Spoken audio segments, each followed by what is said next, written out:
most of them very young girls with their heads thrown back and their ponytails hanging down and swinging as they turned.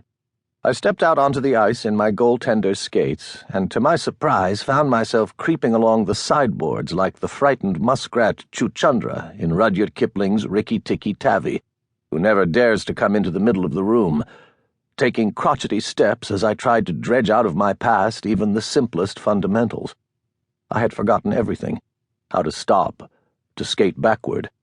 I had always assumed that once one had learned to skate, it was inevitably there, however awkwardly one did it, like bicycling, or remembering how to play chopsticks, or swimming, or folding a sheet of paper to build a glider.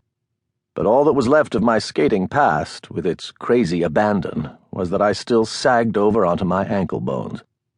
Some of the skaters whizzed by, glancing curiously down at my goalie skates as I moved slowly over the ice. Could any of them have imagined that they were looking at someone who in a few weeks' time would be playing for the Boston Bruins? I went back to the sky rink evening after evening, grimly circling the ice until things began to improve.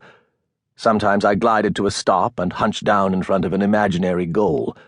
I tried the quick lateral movements I knew would be required of the goaltender. What could my skating companions at the rink have made of this? A solitary figure hopping and shifting back and forth across a small rectangular area of ice. I haunted the strange neon glow of the place. I came to know its hierarchy, which was established in circles like the rings of an immense archery target. On the outside were the unwashed, the clumsies, the shriekers, the flailers, the board clutchers, the small tots who took 6 quick walking steps and then glided, teetering slightly, for 3 yards. It was in this first circle that I had toiled during my early visits, towering above the children, until slowly, as the sessions went on, I gained confidence and worked my way gingerly into the inner rings. Here the movement was quicker and more professional. Skaters moved in rhythm to the music, their skates biting into the ice on the turns.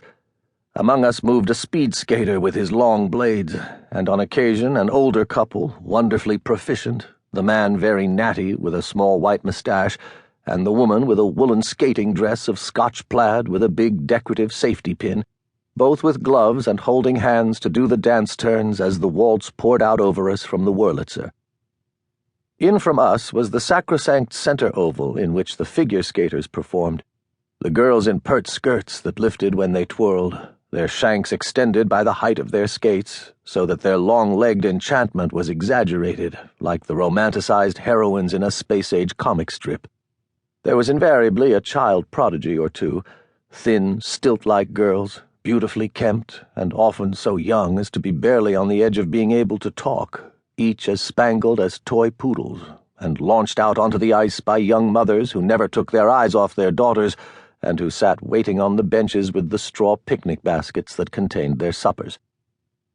Out in the center, the faces of the skaters were bland with concentration, either about what moves they were about to execute, or, more likely, in egocentric consideration of what an enviable spectacle they presented to the rest of us, we lesser moons to their planetary brilliance.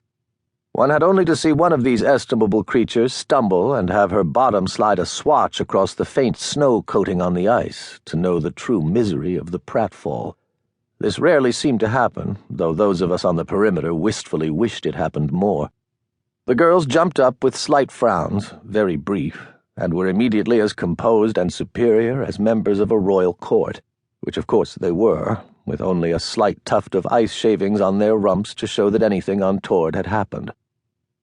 One evening, as I was seated on one of the long benches, skates off and working my toes back and forth, a man skated off the rink and sat down next to me.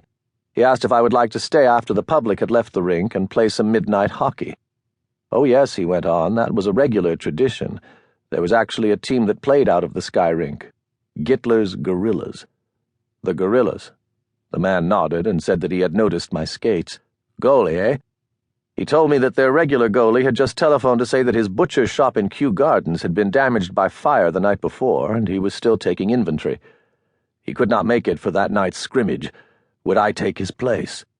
His question came just as I was imagining the barbecue smell of cooked steak drifting above Kew Gardens. Well, I don't know, I said. My mind raced. I'm not really a goalie. I'm learning to be a goalie.